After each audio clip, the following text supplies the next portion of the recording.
Think lightly of yourself and deeply of the world. Miyamoto Musashi, the famous Japanese swordsman and philosopher, insists that we think very light of ourselves and think more deeply of the world. Means that one should not be arrogant or self-centered, but rather humble and curious about the rest of the world.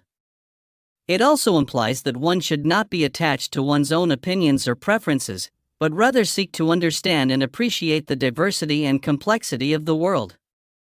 By thinking lightly of yourself and deeply of the world, one can avoid being blinded by ego and ignorance, and instead cultivate a sense of wisdom and compassion.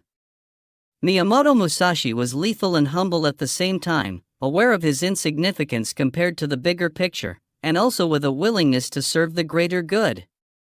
Thinking lightly of ourselves means that we acknowledge that we aren't that important.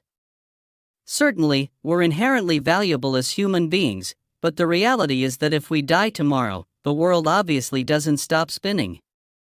Comparing ourselves to the world is an incredibly stupid idea, but even if you do, we are incredibly small, and above all we are dependent completely. Why think so highly of ourselves, and elevate ourselves above the environment when utterly dependent on it? The universe is so incredibly vast and complex, just so much more than the tiny ourselves. The sooner you realize this, the sooner you will start enjoying every moment of life and the depth it holds.